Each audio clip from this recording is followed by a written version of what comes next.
This is a busy signal. When you call the Nelson house and you hear this, it means one of four things. David is talking to a girl. Ricky is talking to a girl. Ozzie's talking to the phone company about the bill. Or Harriet has finally gotten hold of the phone. And I guess this is Harriet's lucky day. Yes, Clara. It's a little shop on High Street called Norma's Thrift Shop. But you ought to sell it. You just can't throw that beautiful gold lame dress away. Harriet, is that the dress that... That's the one. Well, there's no reason to be embarrassed about it, Clara. If you need some extra money, take my advice and sell her the dresses you don't want. Harriet. Well, that's what I'd do if I were you. Harriet. Ozzie agrees with me, don't you, Ozzie? Harriet. All right, Clara. Well, let me know what you get for it. Bye. Harriet. All right, dear, you can have the phone now. I don't want the phone. Well, I wouldn't have hung up so soon if you hadn't been saying Harriet, Harriet, Harriet. Harriet. We're getting nowhere, dear. What are you trying to tell me? Harriet, I'm surprised at you. What was I doing? We're giving Clara Randolph some advice. Well, what's wrong with that? She needs some extra money to buy a coat, so I suggested that she sell some of her nice dresses she has around and doesn't wear anymore. Well, I don't think it's up to you to tell her what you should do with her wardrobe. Besides, Joe Randolph liked that slinky gold lame dress. Yes, but Clara's put on a little weight and it doesn't fit her slinker anymore. Nevertheless, you shouldn't give people advice. Why not? Well, it always gets you into trouble. If they follow your advice and things turn out wrong, they always blame it on you. Yes, but I don't give that kind of advice. Well, you certainly do. I've heard you advising your friends on all sorts of things. Well, it's good advice. Harry, you just can't make snap judgments for people over the telephone. Advice can only make enemies, and I wouldn't give any. Is that your advice? That's my Harriet, I never give advice.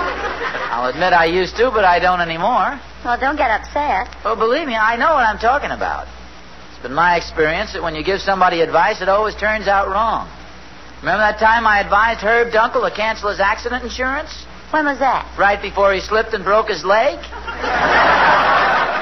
Didn't speak to me for 2 months. Hi, Mom. Hi, Pop. Oh, hello, Dave. Hello, dear. What's the matter? Oh, nothing. You don't look very happy. I'm just fed up with Stan Wilson. What's he done? Well, all last term he kept asking Betty Watson if he could take her to the prom, and she kept turning him down. I told him he was too anxious and he ought to wait a while. So this term he followed my advice and didn't ask her until last week. In the meantime, she'd made another date, and now he blames me. See, there you are, Harriet. There's a perfect example of what I've been talking about. What have you been talking about? Giving people advice. You only lose friends. That's exactly what happened to you, David. Well, no, it isn't. Stan was never my friend. There's no chance of his ever being one now. Oh, I don't care. If I wanted him for a friend, he'd have been one long ago. What I'm trying to impress on you and your mother is that you just shouldn't give advice gratuitously. You understand? Everything except gratuitously. Harriet. I don't know either. If Mom hadn't asked, I would have. Well, if you want to know what it means, I'd advise you to look it up in the dictionary. How can you gratuitously advise him to look up gratuitously in the dictionary when you're against anyone giving advice gratuitously? Well, you know I mean that in regard to important things. Money, domestic problems. If I'm not mistaken, there's a quotation. Ricky, are you in the den? Yeah, Pop. Would you bring me a copy of Lord Chesterfield's letters? Regular or king size?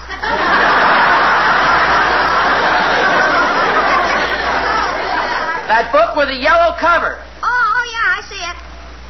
Harriet, if I remember correctly, Lord Chesterfield made a very shrewd observation about advice in one of his letters to his son. Here it is, Pop. Yeah, how are you going to find it? Well, I spilled some water on the page and it's wrinkled.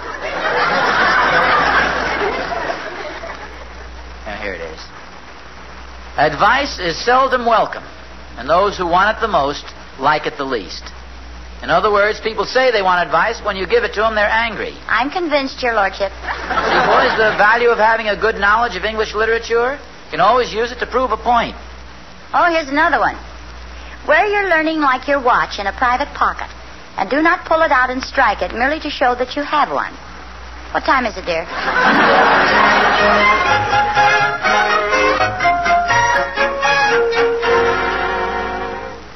Yes, I understand the whole problem, Helen, but I just can't give you any advice. Good girl, Harriet. But, Helen, let's put it this way.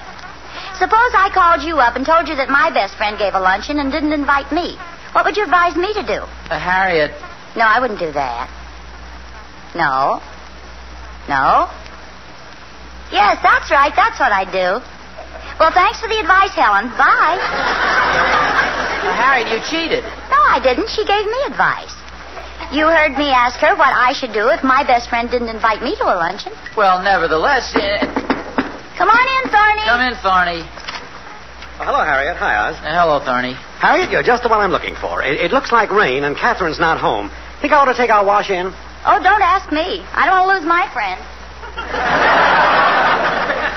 What's the matter with Harriet? Nothing. Oh, she's probably tired. You ought to take her out to dinner tonight. Thorny, when I want your advice, I'll ask for it. Okay, Oz, don't get mad. I still love you. I'm not mad at you. Good. Then I'll help myself to a cigar. Hey, get your hands out of there. Didn't last very long, did it? Mind if I smoke my pipe? No. Got any tobacco? Thorny, what did you come over here for? Looks like nothing. Oz, you're a pretty good businessman. Thank you. You'd have to be. You're such a cheapskate. All right, have some tobacco. Oh, thanks. What is this you're smoking? Shredded wheat? Thorny, fill your pipe and come to the point. Not your pouch, your pipe. Say, Oz, what do you think of the new cars? Well, most of them are pretty nice. Do you ever think of trading that old clunk of yours in and getting a new one? Yes. I've been thinking the same thing. I can get a pretty fair deal on a trade-in, or I could put about $75 worth of work into the old car and drive it another year. What do you think I ought to do? Thorny, are you asking me for advice? I know it sounds ridiculous, but I am. Well, I'm sorry, but I can't advise you. Oh, come on now, Oz. You're an expert on everything. Just ask anybody, especially you. Not that I can't advise you, but, well, to quote Lord Chesterfield, advice is seldom welcome, and those who want it most like it least. What does that mean in round figures? It means if I told you to buy the car and you bought it and weren't happy with it, then you'd be sore at me. Oh, you're advising me not to buy it, that I should keep the old car another year. No, I'm not. Well, then I should buy it. So what I'm trying to say to you is I won't give you any advice. Look, Oz, I can understand you're not giving cigars or tobacco, but advice is free. I should think you'd be throwing it around like crazy. No, Tony, I want to keep your friendship, and that's why I won't give you any advice. Well, what kind of a friend are you? Believe me, Thorny, this is the only way to preserve our friendship. Well, I don't want to preserve it if I can't even discuss my problems with you. Now, Thorny... I know what's wrong with you. You're chicken. You're afraid to give an opinion. Well, even if you did give me any advice, I wouldn't take it. So long, you spineless jellyfish.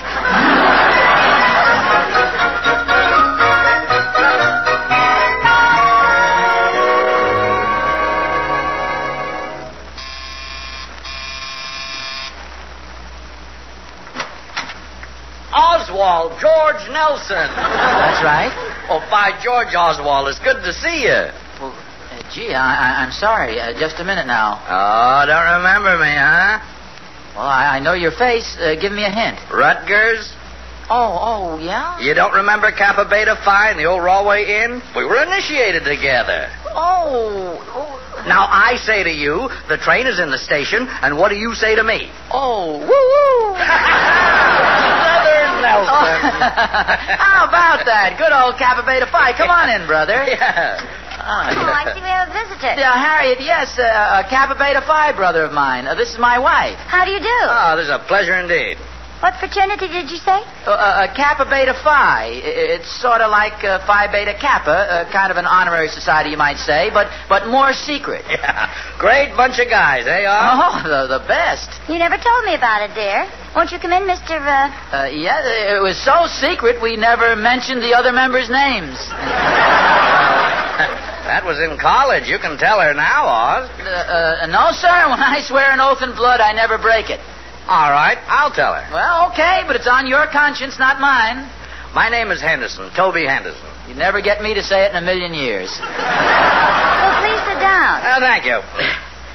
Well, Oz, I guess you're wondering why I dropped in on you out of a clear blue sky. That's just what I did. I'm just between planes. Well, I must admit this is a pleasant surprise, Tubby. Toby. I'll get right to the point.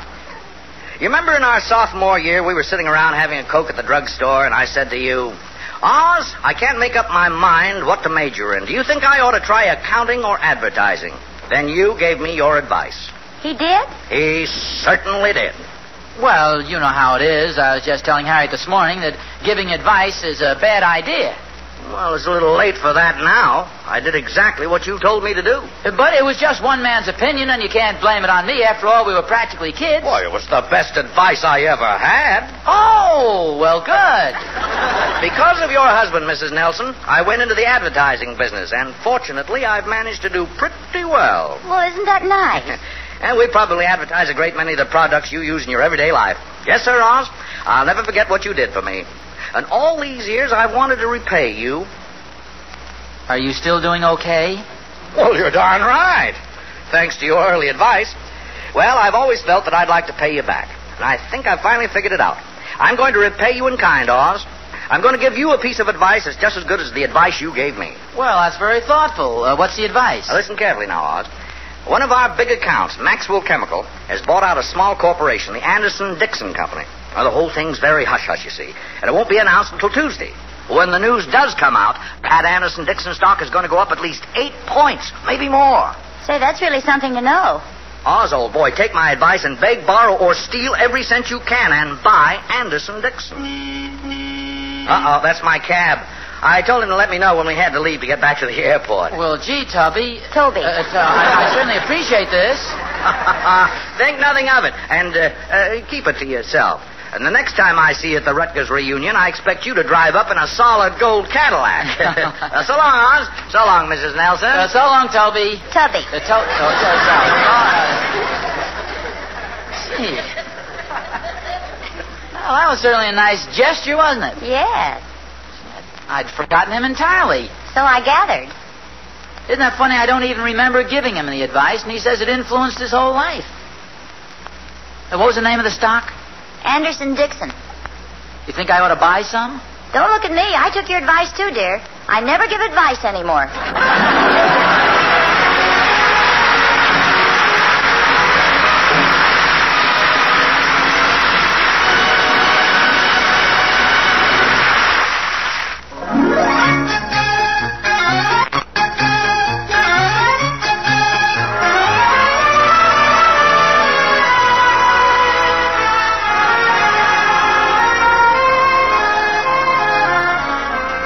According to popular understanding, advice is an opinion recommended or offered as worthy to be followed. Well, according to Ozzie Nelson, advice is what you don't give any of to anyone unless you want to make an enemy of who was a friend. Now, of course, Ozzie never put it quite that way, and something has just happened which may mess up his whole theory. In college, Ozzie gave some advice to a friend who took it and became successful.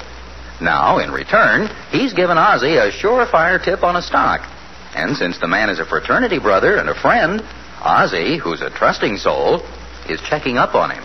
Hello, is this Maxon, Henderson, and Rubicam? I want to talk to Mr. Henderson. Oh, he is out of town. Tell me, is he a tall, thin man who went to Lehigh? You know he's a short, stout man who went to Rutgers.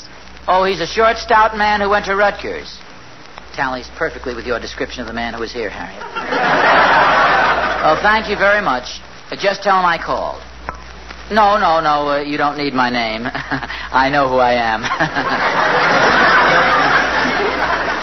That'll confuse her. Yeah, that was pretty clever. Well, I couldn't let him know I was checking up on him. Well, is he who he said he was? Yes, and I'm surprised. I'm surprised, too. Well, why should you be? The man comes here, he tells me who he is, and he's who he is. Then why did you have to call New York to find out? Well, it just didn't seem possible he could take my advice and do so well. You were good friends in college, weren't you? Oh, yes. Yeah. I remember once he asked me about... No, that was another fellow, and they got divorced later. Oh, that sounds like an interesting episode. Tell me more. No, it was nothing. Strangest thing, though... You know, the moment I saw this Tubby Toby guy, I knew him, but I didn't know... Well, but when he put his left hand in his right pocket and said the train is in the station, and I said, woo-woo, I knew him. You'd have to. He's got a sensational rating in Dun & Bradstreet's. He's the vice president of an advertising agency. How about that? Take advertising, I said. There's a tremendous future in it. You'll make a lot of money, I said. It's big business. You'll clean up, I said. How can you remember what you said when you can't... Well, it's sort of coming back to me now. You know, it's like a Hungarian dinner. It takes a while, but it's... Do you think that stock market tip is any good? Well, I looked up the stock in the paper. The last quotation was 4 1/8. Not very expensive. Harriet, do you think we ought to just... I have dinner out and go to a movie? It's a wonderful idea. No. I'm talking about the stock. Do you think I ought to buy some? I told you before, dear, please don't ask me for any advice.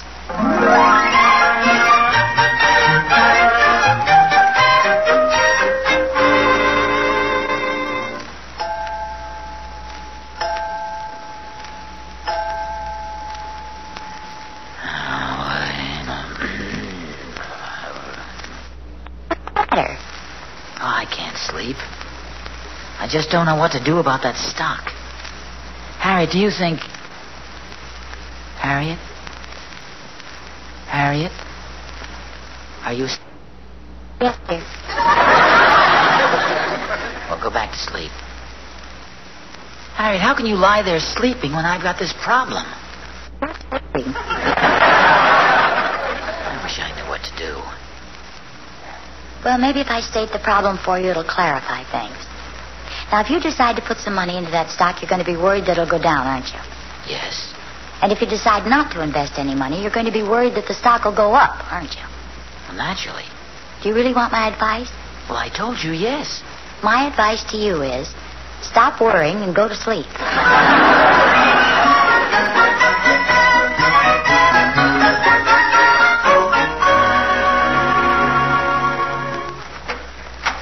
Well, Oz, for goodness sake, what are you doing up so early? I couldn't sleep. Oh, your conscience is bothering you, huh? And it ought to. Yesterday, I wanted to buy a new car. I came over to see you for a little advice, and all I got was a pipe full of tobacco and a lecture. I don't know which was staler. I'm sorry, Thorny, but I'm faced with a problem. Let's put it this way. Say a friend of mine, whose name I'm not at liberty to reveal, needs some advice. You see, an old college friend of this friend of mine dropped in on him yesterday and gave him a real inside tip on a stock that's sure to go up at least 8 points. And my friend doesn't know whether he should put all his savings in it. How much money have you got? How'd you know it was me? Well, because when you said you had a friend, it had to be you. You're the only friend you've got. Now, Thorny, I'm serious. This is a real, legitimate tip. Now, what do you think I ought to do? Well, what's the name of the stock? I can't tell you that. And I can't give you any advice. Well, why not? Well, how can I tell you whether to buy something or not when I don't even know what it is? Well, yeah, I suppose that's right. Well, of course it's right. What's the name of the stock, pal? I don't know if I should tell you. You want my advice, don't you? Well, yes, but... What? Oz, I read Fortune magazine every time I go to the drugstore. Catherine's father in Schenectady subscribes to the Wall Street Journal. And I got a cousin who erases the blackboard in the stockbroker's office. Now, could you ask for better qualifications? Well, I'm not much impressed. All right. The stock. Barney! What about the advice? Oh, yeah. Better put on a coat. It's cold out there.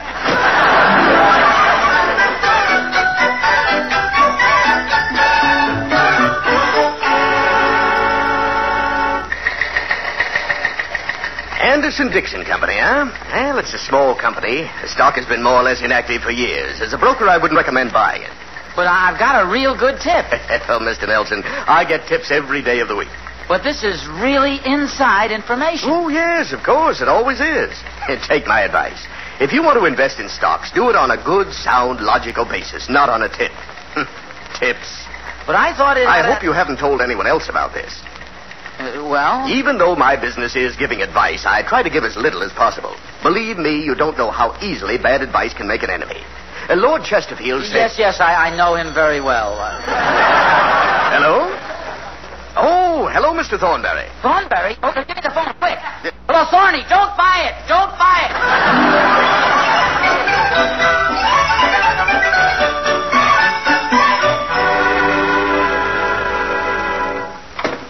I'm home, dear. Harriet, where have you been all afternoon? Oh, I had some things to do. Here's the evening paper. Oh, thanks. Where's the financial page? In the back, I think.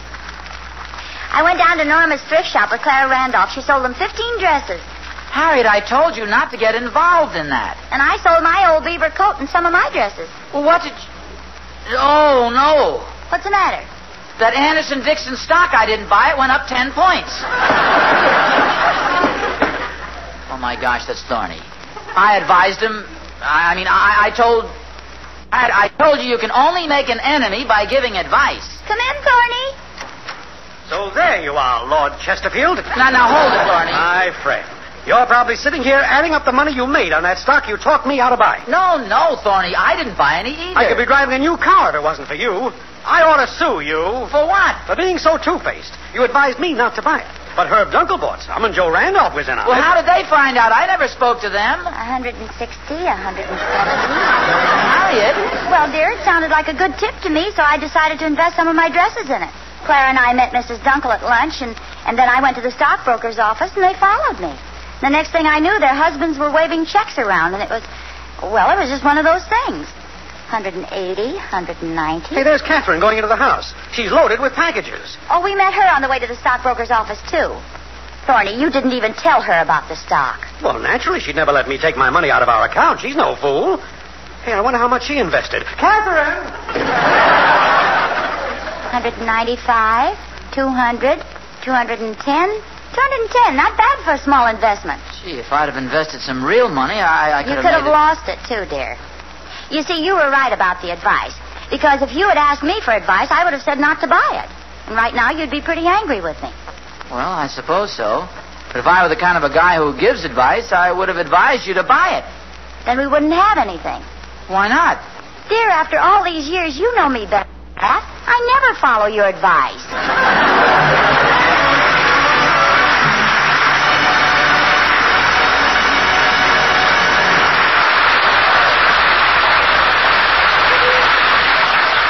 This is Vern Smith saying tune in again next week for another transcribed adventure of Ozzie and Harriet, starring Ozzie Nelson and Harriet Hilliard.